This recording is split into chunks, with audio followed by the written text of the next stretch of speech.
Sir আমি direct টপিকে ঢুকছি। হ্যাঁ, আচ্ছা, ডাইরেক্ট টপিক বল। আমরা যদি সরো আচ্ছা, আমরা যদি মামার বাড়িতে যাই এবং মামার বাড়িতে, স্যার দাঁড়ান টপিকটা ভাবি। আচ্ছা, আমরা টপিক যদি দূরে কোথাও থাকি তাহলে মা বাবা আমাদের সঙ্গে কিভাবে খোঁজ নেয় আমরা কেমন আছি, কি বলছো? হ্যাঁ, ফোন করে আর কি এসএমএস করে, তাই তো? আচ্ছা, এটা তো আমরা এখন ভাবে করি, এসএমএস করি, কিন্তু তো আগে তো মোবাইল ছিল না, কিন্তু মানুষ তো দূরে থাকতো, তাই তো? তখন আমরা কি করে খবর নিতাম জানো? তখন মানুষ কিভাবে খবর নিত সেটা হচ্ছে চিঠির মাধ্যমে। আজকে আমরা সেই চিঠি সম্পর্কে জানবো, কিভাবে চিঠি লেখা হয় এবং কিভাবে চিঠি আমাদের কাছে আসে, সেটা আমরা আজকে জানবো। আচ্ছা, জানো আমার বাবা যখন কলকাতা গেছিল তখন যেন আমাকে একটা চিঠি লিখেছিল। আচ্ছা, সেই চিঠিটা আমাকে কে দিয়ে গেল জানো? দিয়ে গেল? সেটা হচ্ছে পিয়ন। আচ্ছা, আমরাও জানি যারা চিঠি বিলি করে তাদেরকে পিয়ন বলে। আচ্ছা, এই চিঠিটা কোথা থেকে আসে জানো? হ্যাঁ, এই চিঠিটা কোথায় দেওয়া হয়? পোস্ট অফিসে। তারপর সেখান থেকে পিয়ন এসে আমাদেরকে দিয়ে দেয়।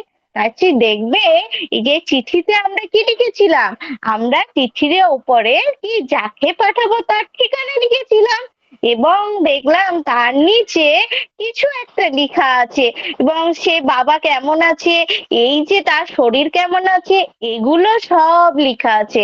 এবং নিচে কি দেখলাম, যে যিনি চিঠিটা পাঠিয়েছেন তার কিন্তু নাম লেখা আছে, জানো? আজকে আমরা কিন্তু এইভাবেই চিঠি লিখি। আমরা কিন্তু পরের দিন আমরা কিন্তু এই চিঠিটা কিভাবে আমরা পোস্ট অফিসের মাধ্যমে পাঠাই সেটা জানবো। আচ্ছা, তাহলে কি জানলাম আজকে? আজকে আমরা জানলাম চিঠিটা কিভাবে লেখা হয়, তাই তো? আর কি জানলাম? এখনকার দিনে আমরা এসএমএস করে খবর নিই। আগে মানুষ কি করতো? তখন তো ফোন ছিল না, তখন কি করতো? তখন এই চিঠির সাহায্যে মানুষ একে অপরের যোগাযোগ করতো, সম্পর্ক বজায় রাখতো, সে খোঁজ খবর নিত। আজ এই পর্যন্ত, পরের দিন আমরা আরো অনেক কিছু জানবো চিঠির সম্পর্কে।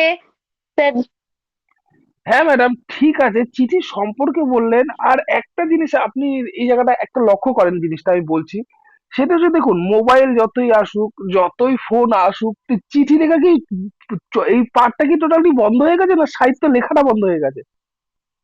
না স্যার, হয়নি। হয়নি তো। তা সুতরাং আমি বলতে চাইছি কি, মানে একটু প্র্যাকটিক্যালের সাথে কানেক্ট করেন। চিঠি পাওয়ার আনন্দ, আজকে বাচ্চারা, আজকে না, আমি তোমাদের একটা গল্প বলবো। দেখো চিঠি পাওয়ার আনন্দটা কিরকম, সেটা হচ্ছে, একজন লোক, সে কিনা আমার বন্ধু হয়, তা সে বর্ডারে থাকতো, মানে সে বিএসএফ ছিল, ঠিক আছে। তা তাকে তার ছেলে চিঠি লিখেছে। আমার এটা খুব মানে প্রাঞ্জল ঘটনা লেগেছে, যে তার ছেলে তাকে চিঠি লিখছে, বাবা তুমি কেমন আছো, আমার এখানে সব ভালো আছে। দাদু গাছে উঠেছিল, গাছ থেকে পড়ে হাত ভেঙে গেছে, কিন্তু বাকি সব ঠিক আছে। আমাদের ঘরের যে গরুটা আছে, সেই গরুটা একটা বাচ্চা দিয়েছে। মা এখনো জানো তো আমাকে মারে পড়তে বসে। এই যে এইরকম প্র্যাকটিক্যাল জিনিসগুলো, এইগুলো যদি ইনক্লুড করতে পারেন না, ব্যাপারটা আরো ভালো হয়। দেখেন, আমি আপনাকে ভাসিয়ে দিলাম, হুম বলতে পারি হুম। এইরকম জিনিসগুলো, হ্যাঁ স্যার। ঠিক আছে, বাকি সব ঠিক ঠিক হ্যাঁ। আছে। ঠিক আছে। ঠিক আছে। আচ্ছা, আর আর কেউ আমাদের হাতে আর 7 মিনিট আছে, আর কি কেউ করবে কিছু?